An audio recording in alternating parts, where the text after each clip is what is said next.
mocking smiles, until she fell into her seat with a half-sob and closed her eyes, feeling defiled and dirty and weak. People the length of the car were eating.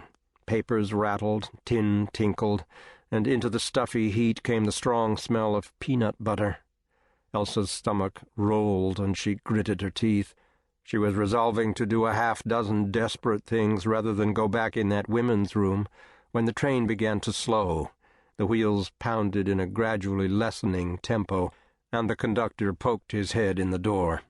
"Sioux Falls," he said.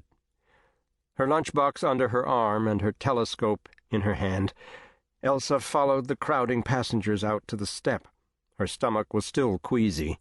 She felt that her face must be green with nausea, and the station platform was strange and busy, but she clenched her mind around the thought of a rest, a stop. On a bench up under the protecting eaves of the station, she sat the full hour of the stopover, letting her stomach gradually settle and her muscles relax. After a long time, she opened her shoebox and tentatively nibbled a sandwich.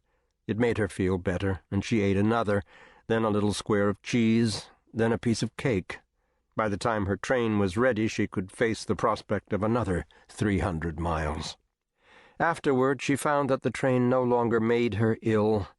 Through the long, hot afternoon, she sat and watched the immediate trackside flowing straight as a river backward, the horizon revolving in a slow circle. There were few trees now. Somewhere, while she had been sick, they had come to some sort of dividing line. Farms were more scattered, the buildings unpainted, and either ramshackle or staringly new. There were no hills, only a wide, bare, green-gold plain, pasture and unthrifty-looking cornfields. Once in a while they came to creeks or rivers flowing turgidly in sandy beds between strips of dusty cottonwoods.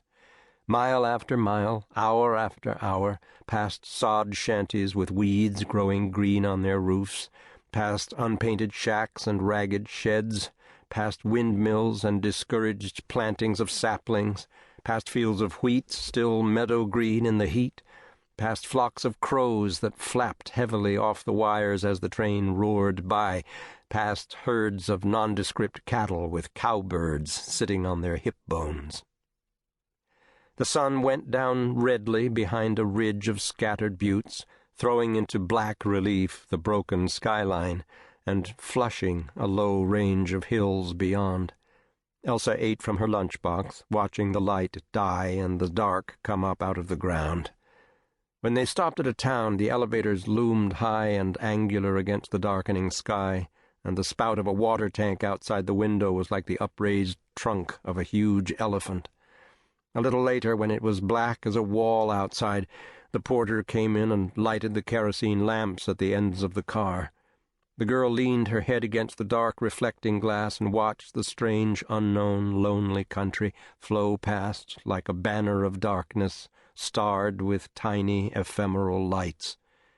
After a while she slept, and when she woke, they were in Fargo. There was a half-hour stop, and she got up to walk on the platform. On her second round through the group of workmen and trucks and strolling passengers, a man lifted his straw hat and smiled, and she stopped in surprise, thinking he must be someone she knew. But he was a total stranger, and the half-bow he made, the uplifted hat, the smirk on his face, put her to flight. She went in and sat down in the station restaurant and ordered a cup of coffee.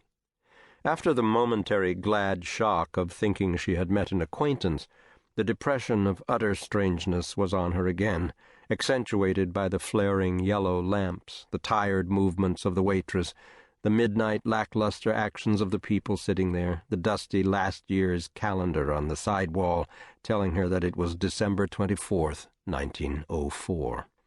She looked at the smoke-grimed hands and faces of the trainmen eating at the counter, the withered pies and bare, hard stools, and through the door at the yellow benches of the waiting room, and the sense of being alone, friendless, in a desolate land, rose in her like a sickness, so that she gulped her coffee and went out to the friendlier activity of the platform. The oppressive darkness crowded in from the far side of the tracks, pushing against the platform lights and the clustered yellow panes of the town. When at last the train started...